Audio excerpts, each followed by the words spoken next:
Hey guys, and welcome back to another YouTube video. In this video I'll be doing my round 10 AFL Fantasy review, going through who went well, not many people in particular, and who went bad as we had a lot of average scores. I had my first rank drop in a while. I mean, not bad in the end, as it was just a lot of my premiums underperforming, a lot of 70s and 80s, and yeah, not any like bummer scores, no injuries at the moment as well, which has hampered a lot of other people. So before we get into the video, remember to like and subscribe, turn the notification bell on so you know when I upload, and let's get into the video. So as you can see here, round score of 22.44. Is that team value right? Let me see. That's probably the last team value. Team value is currently 20,710,000 or so. So it went up another 300 or so K, 350K, and you just got to continue grinding as I hope to finish off around, well, I'd say probably 22 point something million, I think, is the barrier that I want to get to. As if you think about it logically, we have 4 $1 million players. That leaves you down with 18 million left for 26 spots and 18 on field. Say those 18 are 900K guys. That's $16.2 million out of the 18. And then you'd have 200K on the bench, which would leave you 200K free. And 200K free to fill out this bench would be an average of 225K on each player, and that's pretty standard. But also you need to take into account that I don't think defenders gonna be all 900K, as we see Nick Dacos is we have if I just even go to defenders, we only have I think we have 3 guys that are over if I add 3 guys, is it? We have 3 guys over 900K in defenders, and then the rest are going to be probably 850K anyway. So that can even out the price there and help to get those big mids, I guess. As even just these guys down here, you're not going to be able to get M7, M8s that are 900K. They're going to be like 800K as well. So I think 22 to 22.5 million is around the marker that you need for guys coming for all your team to be able to be finished out. And I think some teams are starting to hit that marker, but that's a lot of the fully mid-pricer teams that have hit on a lot of mid-prices. But so a rank of 24,517 for the round. Not the best, but I see a lot of improvement. I mean, Duggan had a 0 point last quarter. Stewart had, I think, a 6 or 10 point last quarter. Will Powell had a really bad last quarter. Nick Dacos got tagged. So these 3 guys right here, my whole defense basically absolutely stunk. But these 3 guys combined for like 20 points in the last quarter when they usually would be getting 70, 75. And that 50-point swing basically put me back down to 9,500. If those guys hadn't had a 20-point swing and had actually performed up to, if they'd gone even just 90 each, we'd be looking at 18, 23, so 41 plus 27, 68 more points. 68 more points would put me at over, it would put me at 23.12, and that would put me probably back at the same rank. That would probably be par. I also had the failed pick of Whitfield as well when Butters and stuff went 140, so that was another 60 points, which would put me at about 23.80, I think it is, because he was 62, so that would be 23.74. And 23.74 would have got me probably 7K rank overall at the moment. So not too bad. And then you see here my forward line really stood out. McPherson, the only real failure in that. And if I put McPherson in the back line and put, I can't actually change anything more around, but somehow make it so that McPherson's in the back line and Rosie's in the forward line, you'd start to see that my team my forwards actually performed really well. I mean, you see here, anyone with forward status, the lowest score was an 85, and that was Mitchell, and then it was also McPherson, and then the next lowest was a 95, and so on. So now we move into, obviously with a round rank, an overall rank of 9,524. Now we move into the actual players. Nick Dacos just got tagged, and not too worried about him, to be honest. Tom Stewart, disappointing performance from him, only 5 marks, which is his season low. And I'm expecting a bounce back performance. I mean, the lowest score outside of these couple 70s in this injured game, which I just disregard, is an 88. So if that's his low, then I mean, it's not bad. And he's got GWS, who do they play? They played St Kilda, didn't they? And St Kilda decided with their mantra to just hog the ball around the back. So I think he gets good possessions in this game. And then he has Western Bulldogs at Marvel, and Western Bulldogs seem to be giving up a lot of points as well. So that should be fine. Then we got Duggan here, and this is a worry now with Hearn potentially coming back. I don't know whether his role will be destroyed or whether it will be the likes of Witherden or someone else's role that gets absolutely destroyed. But you have Jermaine Jones also out, which could help Duggan. It just sucks how Duggan had a last 0.0. If he had a 20-point last, it would have been fine, but obviously not so. And then there was a late change for me with flicking Will Day, I think it was, into the midfield, and Seamus Mitchell down from the bench down back on field, as I thought Mitchell would score more points than Hollands after I was taking Wilmot's score. So I wanted to get Mitchell on field, and that really worked. He got off to an absolute flyer. He was on, I think, 20 points after about 5 minutes or something, and it just felt like one of those games where he'd do really well. I think he had something like 3 tackles in the first 4 or 5 minutes, and that really boosted his score up. And he ended up getting an 85, and that's perfect for both cash gen and also for just points on field, as he was the best scoring defender. Who would have thought that? Mitchell, a rookie in his 6th game, being the best scoring defender, and he went up 56k and has a really good break even this week as well to be able to go up 50 or 60k again.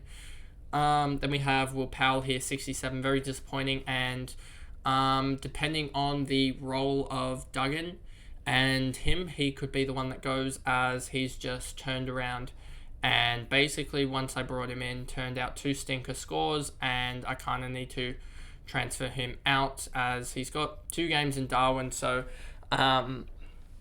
it could be interesting, but I don't know with him whether it'll be him or Duggan basically, and that's that. Then we have Cowan with Wilmot and Chesser here. Wilmot 74, huge, and he's got that new roll-off half-back, but we see that Rich is back this week, I believe, but you also have Coleman, who's a test, and you've got Payne already out, so we could see Wilmot retain his role. I don't think they're going to do 3 changes to that back line, and that will also help Sharp, which we'll talk about in a minute, in retaining his, I think, role, as I don't think they'll move Wilmot to the wing, I should say. Rather, they'll just change some guys in the back line if they're injury stricken down there. Then you've got here Chesser, 37, just sort of gaining cash. I mean, he gained 20k and has a good break even again, so yep, just keep on. Tom Green, yep, 111, huge, just keeping on for him. Another 29 disposal game, 9 tackles, 2 marks. It really stuck out as a sore thumb. You can see here the 1 tackle game against Collingwood, 81 points. If he gets his regular 4 or 5 tackles here, that's a 95, and that's basically his almost low for the season is a 90 or a 95 because he just doesn't tackle. So yeah, he's doing well. Just keep on. Petrarca, 85, and I was pretty annoyed with this when I watched the game, as he scored 85, and I thought this is an underperforming premium compared to Butters. I was watching when Butters was scoring and he wasn't scoring, and it just looked bad. But especially now with the 3 free kicks against, that was a 90, 4 gone begging, and 2 behinds. That brings it up to a 104, basically gone begging from inaccuracy and stuff like that, as well as he probably could have laid 7 or 8 tackles, and he could have easily taken another 2 or 3 marks, I think. So he was able to get a 120 score quite easily in this game, but that's the positive I find in that he's got Freo next week, and Oliver's out. I'm pretty sure Oliver's going to be out when we find out teams tomorrow night, and that'll really help Petrarca as he's got that full-time mid-role. It keeps him as a player of difference, as no one's going to be getting him now that, or the only people that will be getting him would be trading from Oliver to Petrarca, and I think it really does help Viney and Petrarca out, as well as it could mean Brayshaw becomes a buy, as he starts to get that role back, with also Salem being back as well. So I think Petrarca will stay a pod, as not many people would want him, but he's also not going to get that forward status as well, which is a little bit annoying, but I think we already have enough changeable guys with 1, 2, 3, 4, 5, 6, 7, 8, 9, 10, 11, 12, 13, 14, 15... 16, 17 out of the 30 guys that I have are dual position, so it's pretty, and 16 of those guys can easily be moved, so it's really, really good for me. Then we move on to Bont, a 110, yeah, pretty good from him, and yeah, just continuing on his good form. What's he averaging? 112 in the last 3? 119 last 3, 119 last 5, absolutely huge. Then we move on to Rosie, and this is what I was looking for, because he was close to being traded out. Just on the basis of not living up to what I need him to do, but he started to pick it up, and it could mean that I do see Sheasel drop in the buy rounds or something, or we see someone else drop, as I do need to find a way to get, it might mean Whitfield does get traded out in the buys, as I don't really have any other options to trade out. I mean, I'm not going to trade out Bont or Green, and I'm not going to trade out English. That's already 3 guys there. And then Taranto is going to be pretty tough to trade out. So that's already 4 guys there that I don't really want to trade out. So it probably does mean that Zeeble goes, and you have to get him back through someone. So it'll be tough. But also it might mean that Zeeble goes, and we just have to try and get him back through like McPherson or someone else. It's really tough because all the favourites are in round 15, and Sheasel's one of them as well. So these 2 probably have to go, as well as Whitfield. That makes it down to 3, and any others that I really don't.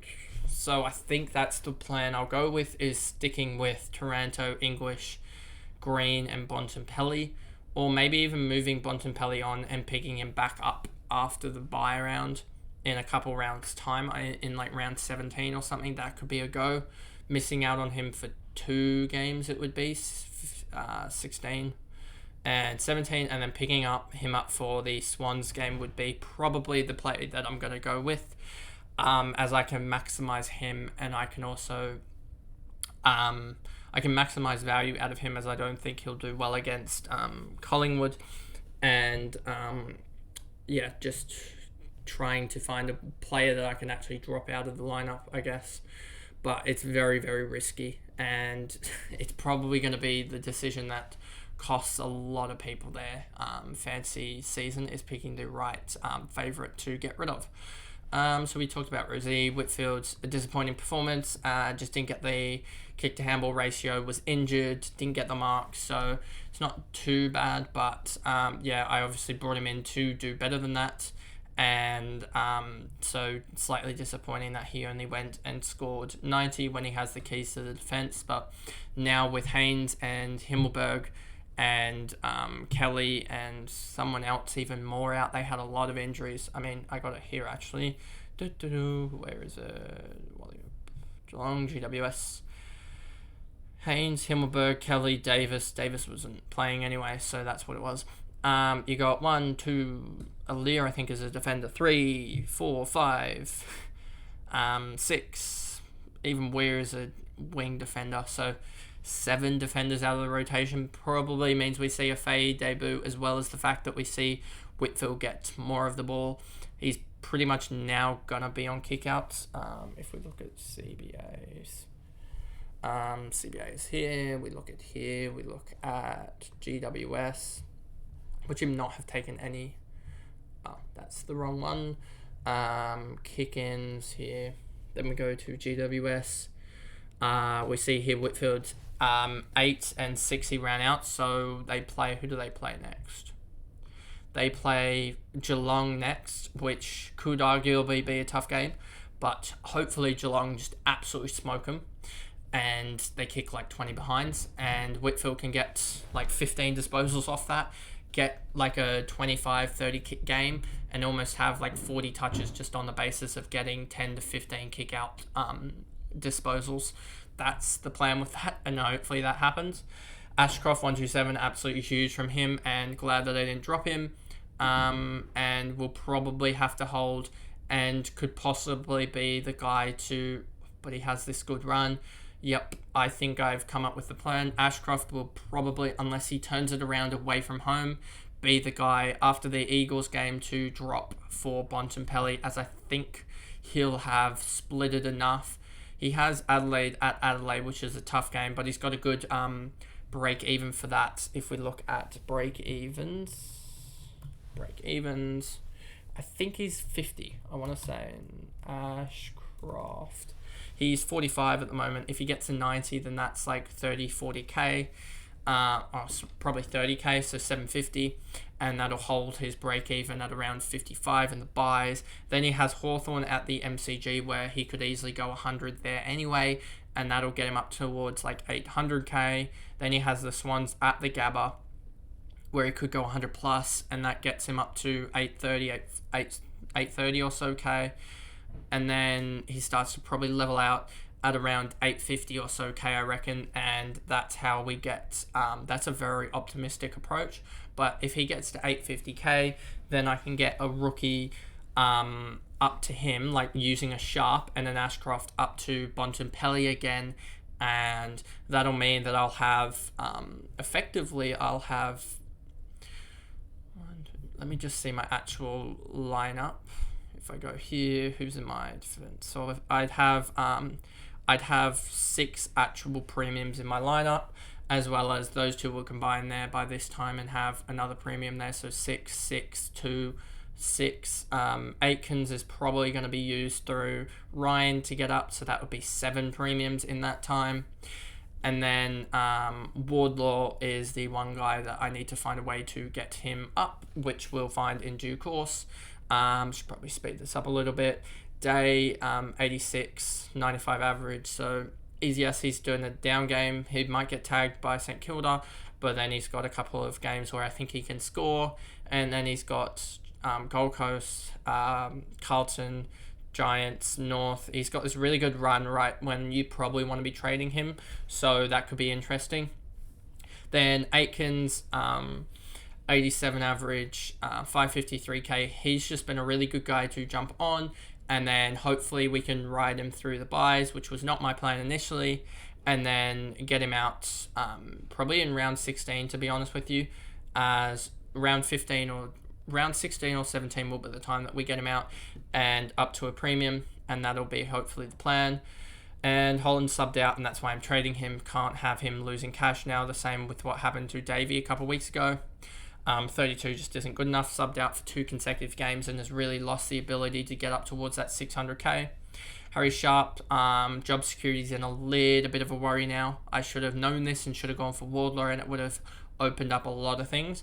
But he should still, if he does play, get a good 50 odd score, and that should help him get up towards that 400k, and that's all that I really need from him, as I'm looking to use him, and if he can get up towards that 400k, it'll help me in being able to have less cash on hand needed to upgrade Ashcroft back to Bontempelli. Then you got Tim English and Marshall just doing their thing. Best 2 rucks, I believe, in the comp for the last week. If we look at last round, O'Brien just beat out Marshall, but it didn't really make much of a difference. He played Western Bulldogs. That was a high-scoring ruck matchup, but those two did their thing. Samson Ryan got a lucky goal that shouldn't have got given the mark for, but 47 from him. Just looking for him to stay with his cash gen. If we look at the break evens, Ryan's probably got a bad break even. Where is he here? 46 break evens, not bad actually, and he could be one that I look to move on, but is an interesting one to look at. Then we got Tim Taranto, 120, doubled with the captaincy up to 240. Yeah, great performance. Dunkley, 125, good performance again.